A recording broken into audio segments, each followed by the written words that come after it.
What's up, everybody, and welcome to another Seven Figure Photographer Live.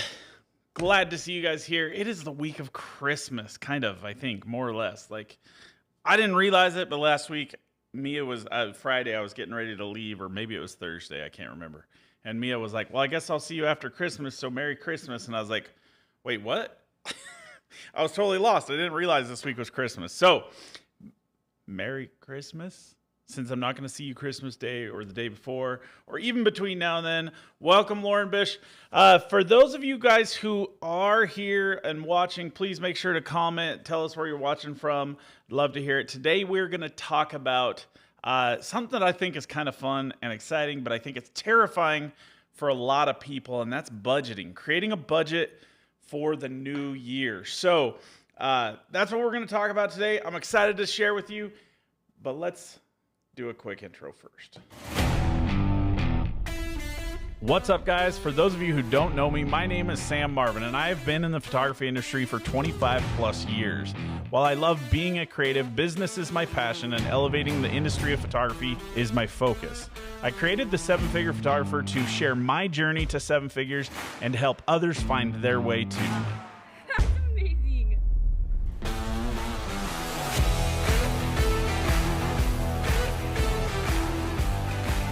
All right, so for those of you who are just joining us today, we're going to talk about creating a budget for 2023. I've got some good information that I want to share with you, and I think it's something that, for me, it was like I struggled so bad, and I'm sure many of you guys experienced this, but I struggled so bad with like trying to ever create budgets or plan anything for my business because I was like, I don't know what I'll make from year to year. Like every year it changes. Like I don't know what kind of business I'll do tomorrow versus last week. And so when I finally learned these things, it was life-changing for me, and that's kind of what I want to share with you today, because you guys all do have some historical data to go from, and that's what we're going to share. Today we don't have Mia here. She's off on vacation with her family up in the deep snow of McCall, Idaho, and I am just here all by myself today. It's like quiet. There's an echo in the studio. So many of you guys have, and we're going to kind of start out with, you have to have some sort of bookkeeping. Now, I know that many of you, and I don't expect any of you guys to actually raise your hand and admit this, but many of you guys don't have any sort of bookkeeping in place. QuickBooks. QuickBooks Online is a great resource. It's relatively inexpensive on a monthly basis. It's something you have to have. Historical data and numbers are so vitally important to your business that I just can't express it enough. You need to have some sort of accounting software for your business. Now, for those of you who don't have QuickBooks, if you have 17 Hats, or if you have Pixify or Tave or HoneyBook, most all of those programs have some sort of accounting software built into them. Expenses, all that kind of stuff. The first thing that you need to do is you need to print off a P&L. In case you don't know what that is, it's a profit and loss statement. Most people know what that is. That's totally cool if you don't. I get it. It's one of those business terms that like sometimes it's just daunting. But a P&L tells you itemized what your expenses are. Now, if you're categorizing properly, now that's something you want to talk to your accountant for. In fact, you could probably even call your accountant up today and say, hey, could you print me a P&L for last year's taxes? And that's perfectly fine. We are close to the end of the year, so as long as once you get your taxes done, you call your accountant and say, hey, can you get me a P&L for this year? Maybe you're not even that far into it and you're just running everything off of your social security number and you're just kind of doing a little bit of business. Totally cool. Either way, my point is find out what your historical data and historical numbers are. Now, once you've done that, for those of you going forward this year, maybe you're just in a position where you're like, okay, I don't have any of the stuff that Sam's talking about, but I need to make sure I do for next year. So I may not be able to plan a budget for next year, but I'm going to plan to be prepared to make a budget for the next year. And so some of that stuff is really just looking at like supplies, cost of goods sold, which can kind of cross over in some places. I do like computer software, or I actually call that. Actually, let me just jump in here. Maybe I can kind of give you the categories of what we use. I use so like most of I have main categories. Of course, I can't log in quick. Going to the wrong spot. Okay, so I have main categories and then I have subcategories. So like marketing and stuff like that are all going to fall into like certain categories. I'm telling you this blind because I'm not even looking. I just do it. I'm almost there. So what you want to do is you want to identify like where those things are. For instance, like automobile repairs and stuff like that. Those can fall under auto. Fuel for your automobiles. All those things can fall under a subcategory or a parent category. What I mean, so let's say auto. Because if you drive a car around for business, you're going to write that off. You drive it to and from shoots, delivering to clients, that kind of stuff. You're going to write something off with that. Now, maybe it's miles, maybe it's just overall your payments on it, or how much money you've spent on gas, all those different things. Let me see if I can get to my expense categories. They just changed everything in here. I'll just go to, I'm going to do a quick profit and loss. Man, they changed all of my, wow. They don't have the reports on the side anymore. Oh, there it is. Okay, found it. Okay, profit and loss. See, this is how quick and easy it is to pull a profit and loss if you've got everything into QuickBooks. Okay, so like you have your total income and then you have your expenses. So we have like job supplies.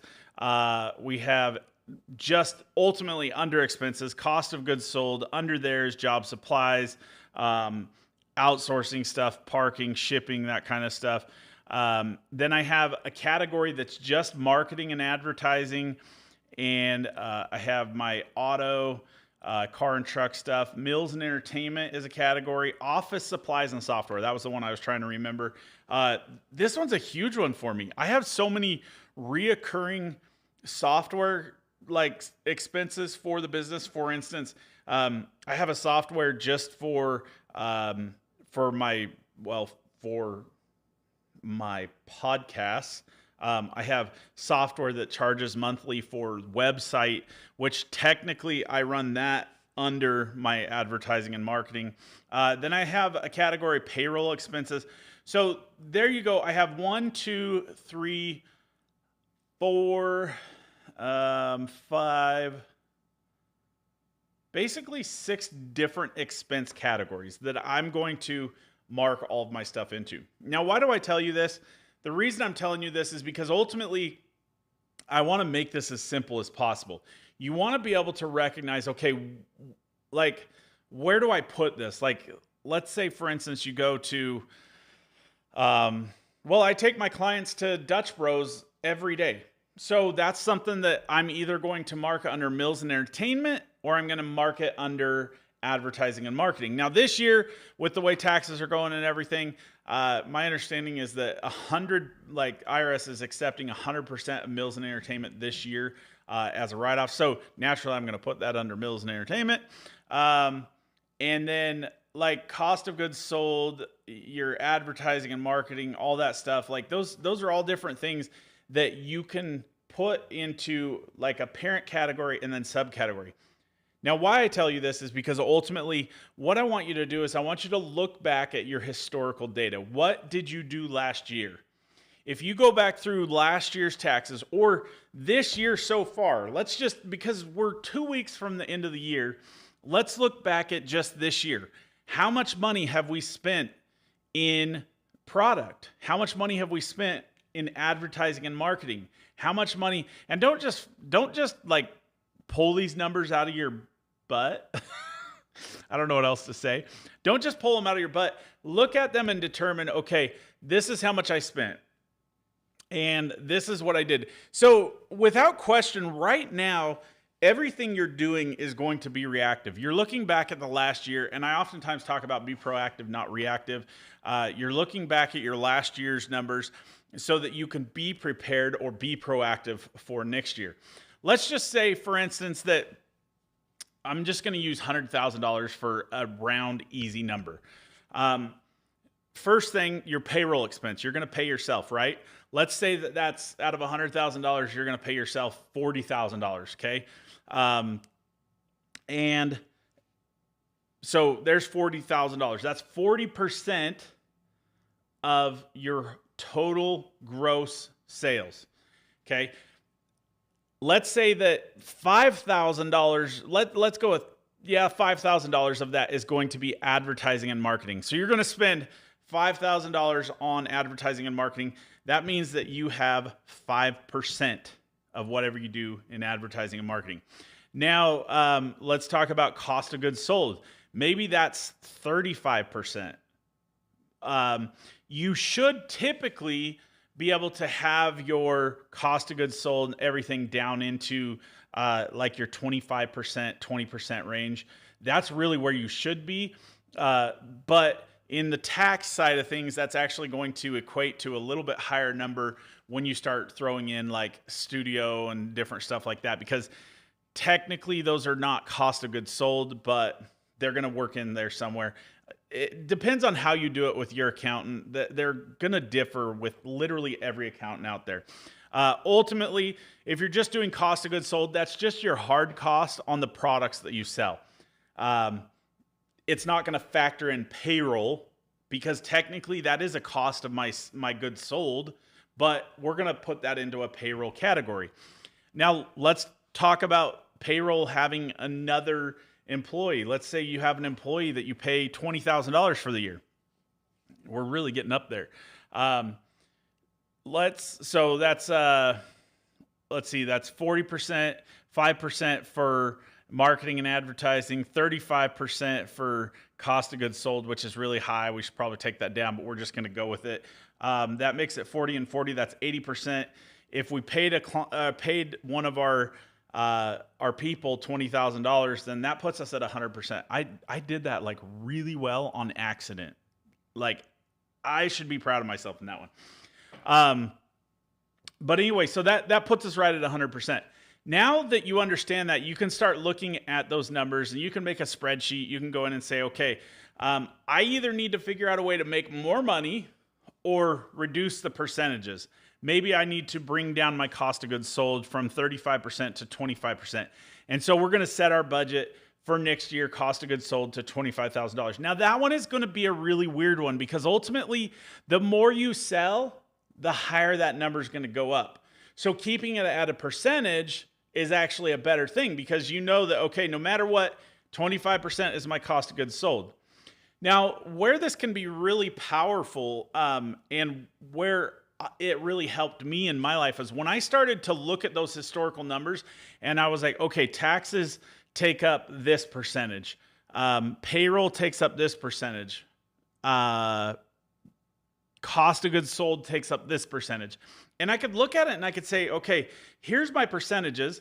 I know for a fact that, 25, 25, 25, and 25 makes 100%. So every time, and this jumps into the profit first concept. Every 10th and 25th of the month, you look at your account and you say, okay, I'm taking 25% out for taxes. I'm taking 25% out for payroll. I'm taking 25% out for cost of goods sold, putting them into different accounts or whatever. Maybe you're just allotting them to specific things. And you realize, okay, I have 25% left over of $100. So I'm going to put $25 into my paycheck, whatever. Your paycheck should already be determined. But I hope this is helpful because what I'm trying to do is I'm trying to show you that if you look back at that historical data, you can determine where your numbers need to be. Now, ultimately, the goal is that you're going to make more money in the next year, but you don't know. You could have something like 2020 hit, and for a lot of photographers, that absolutely just derailed them. It killed them. For us, 2020 was the best year we ever had. Never would have expected it, but ultimately it was the best year we ever had. And so then following it up, my numbers for the next year went down a tiny bit, but 2021 was still a really good year. And so that historical data can give me a really good idea year over year. If I look back at it and I say, okay, well, still in 2020 versus 2019 and 2018, my payroll was still 20% of my total gross sales. And so that's how we can set those budgets forward for the upcoming year. When we understand what we paid as a percentage of all of those funds. So you're going to take your total gross sales for the year. We're going to use the $100,000 just as an example. You made $100,000 in sales. How much of it was paid out to you? How much of it did you put in your pocket? How much of it was considered owner? What's that? Trying to think of the term. We have it specifically in our, and it never shows in that report. Let me see if I can make a new one just to expense. Owner expense. That's what it is. It's just basically an owner expense. I think I have it under category.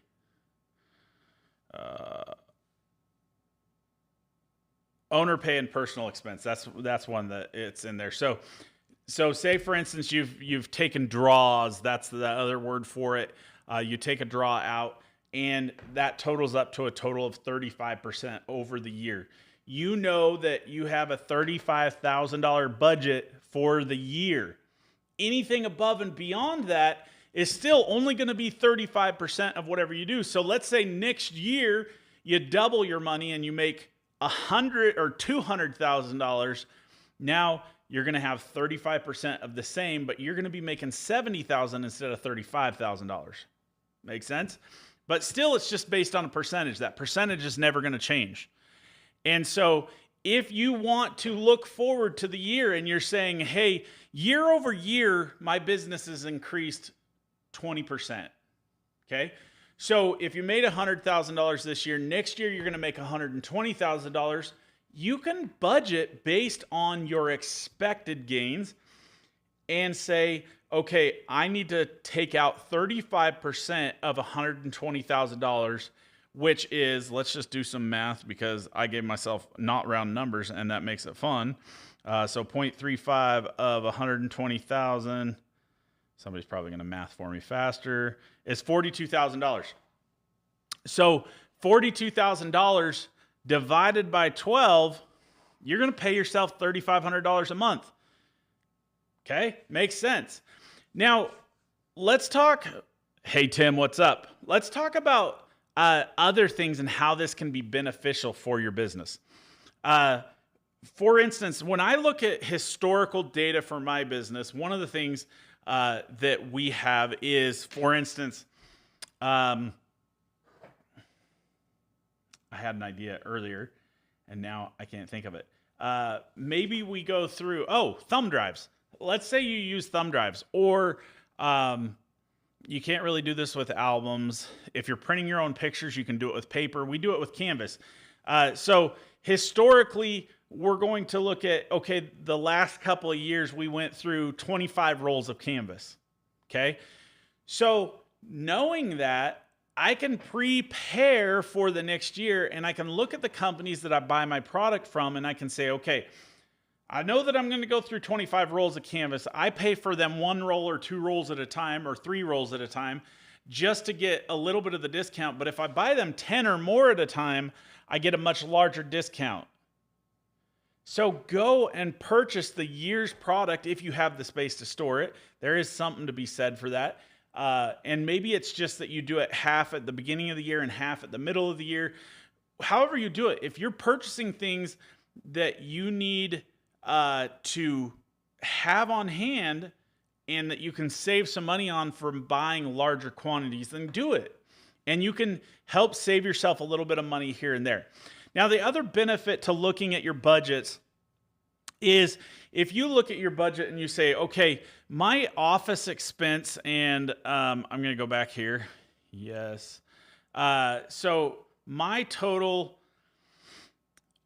office supplies and software was off the charts. Let's say it was 10% of my whole $100,000 gross income. And I'm like, man, that's really high. What I can do is I can look at it and I can say, okay, well, where was I going wrong? What did I have set up? James, this is perfect for you. You probably have, I love you, buddy, but you probably have regularly reoccurring accounts that charge you for things that you don't even use. And I'm picking on you, but I do the same exact thing. I've been really trying to go through and select the things that I can get rid of, the things that I'm not using. For instance, this year, and this is kind of on a personal level. I'm glad to hear that you've dumped a bunch of them, James. On a personal level, we were spending, I think we were spending about $300 a month just on storing my bass boat and a storage locker at a local public storage place. So let's just do the math. $300 times 12, that's $3,600, right? I didn't even need to do that, but 300 times 12, just because I'll mess it up, $3,600. So I was like, you know what? We have an extra room in our house that literally just collects like junk. I have a laser cutter in there. And other than that, it just is a spare room, room for like if we have my brother-in-law come with his kids, he can have a place to put his kids down for a nap. But there's nothing in the room. The closet's empty. We have suitcases in there just to make other parts of our life easy. But there's certain things in my garage that I can take out of the garage that don't need to necessarily be in the cold weather, and I can put them in that room. And I can use that storage room that I'm already paying for and reduce my cost of $3,500 or $3,600 a year. I made some changes in my garage. I cleaned some stuff up and made it so that I could get my boat in there, because in the summertime I can leave my boat out front of the house, and so then I can park in the garage or use the garage for those things. The same thing goes in business. When you can find those things that you're spending frivolously for, or you want to get a little bit better control of your budgets, look at the things when you're doing this and you're creating your budgets that you can go in and you can eliminate to make things a little bit better.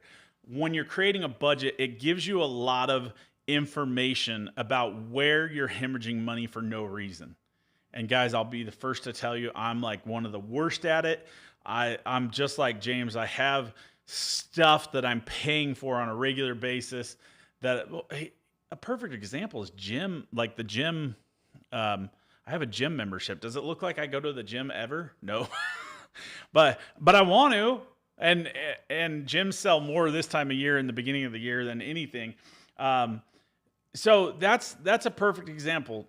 Find those things, get rid of them, adjust your budgets based on a percentage and based on historical data.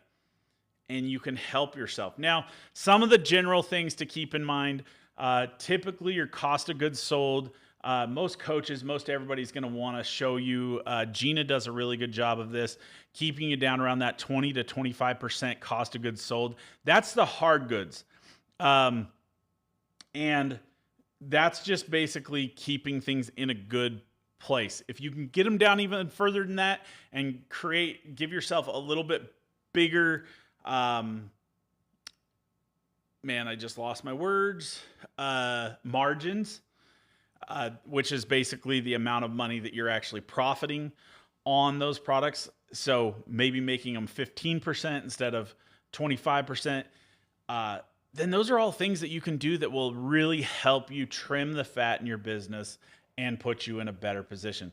We're notoriously bad for seeing a new program or something that could make our life better that we just start blowing money on.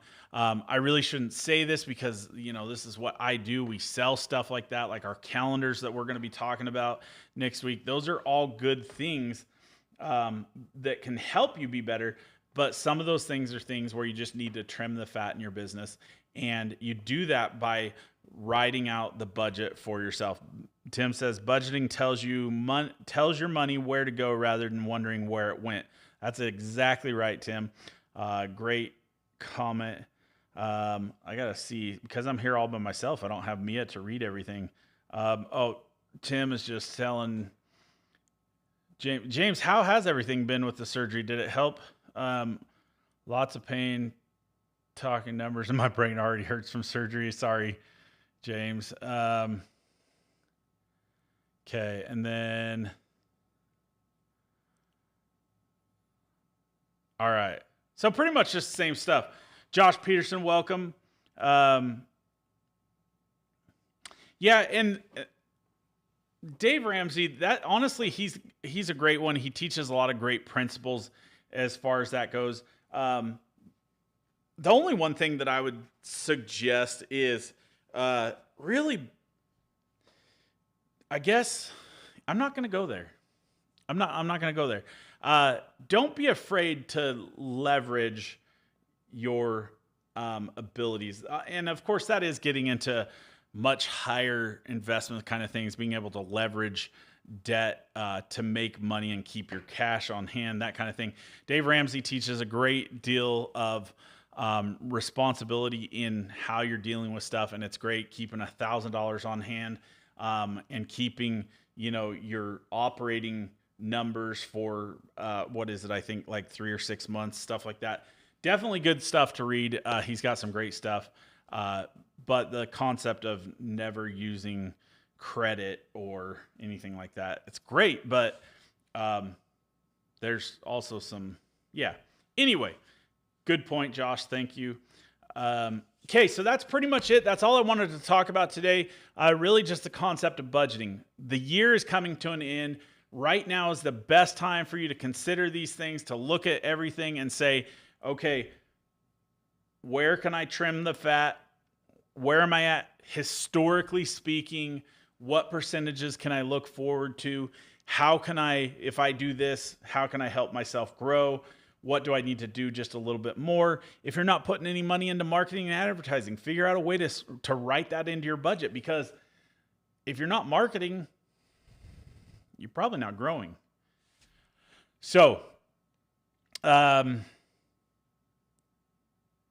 yes, that's what Dave ran. I'm glad to hear that your study is a rock right now, James. Okay, so that's all I got for you today. I hope that was beneficial.